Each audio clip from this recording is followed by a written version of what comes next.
ሰላም ሰላም እንዴት ናችሁ? ሜሪ ኢለርኒንግ በባለፈው ቪዲዮ ጆይንት አሬንጅመንት አይኤፍአርኤስ 11ን ጀምረን ነበር። በአሁኑ ቪዲዮ የምናየው ምንድነው ፐርሰንቴጅ ኦፍ ኦውነርሺፕ፣ አካውንቲንግ ሜትድ እና ኢንፍሉዌንስ ኤግዘርትድ ኦን ኤ ጊቨን ካምፓኒ የሚለውን ፓርት ለማየት እንሞክራለን። ፐርሰንቴጅ ኦፍ ኦውነርሺፕ አንድ ካምፓኒ በሌላኛው ካምፓኒ ላይ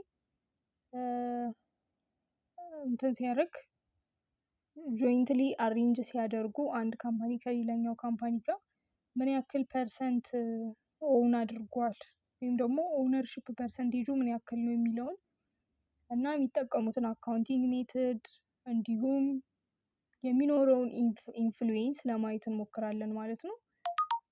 ፐርሰንቴጅ ኦፍ ኦውነርሺፑ ከ0 እስከ 20% ሲሆን ይህም የሚጠቀመው የአካውንቲንግ ሜትድ ኮስት ሜትድ፣ ፌር ቫሊዩ ወይም ደግሞ ጆይንት ቬንቸር ሜትድ አካውንቲንግ ሜትድ ይሆናል።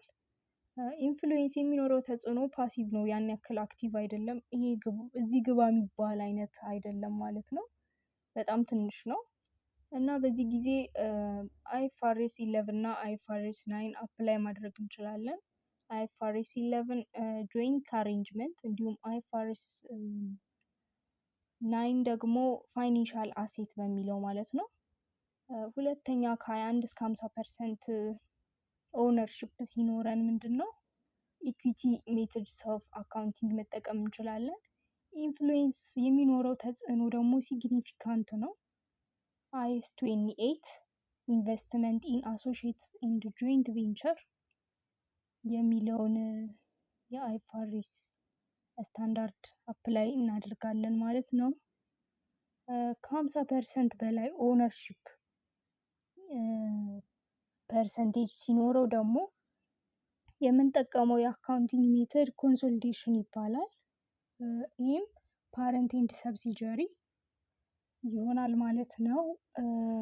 የሚኖረው ኢንፍሉዌንስ ወይም የተጽዕኖ መጠን ደግሞ ምንድን ነው በአንድ ካምፓኒ ላይ ኮንትሮል ነው የሚኖረው ማለት ነው። በዚህ ጊዜ አይኤፍአርኤስ 3 እና አይኤፍአርኤስ 10ን አፕላይ እናደርጋለን። አይኤፍአርኤስ 3 ቢዝነስ ኮምቢኔሽን እንዲሁም ደግሞ አይኤፍአርኤስ 10 ደግሞ ኮንሶሊዴትድ ፋይናንሻል ስቴትመንት ማለት ነው። በዚህ ጊዜ እነዚህን እንጠቀማለን ማለት ነው።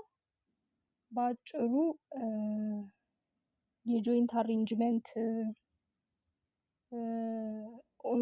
ፐርሰንቴጁን፣ አካውንቲንግ ሜትዱ እና የሚኖረውን ኢንፍሉዌንስ በዚህ መልኩ ለማየት ሞክረናል። በቀጣይ ቪዲዮ ጆይንት አሬንጅመንት ምን ማለት እንደሆነ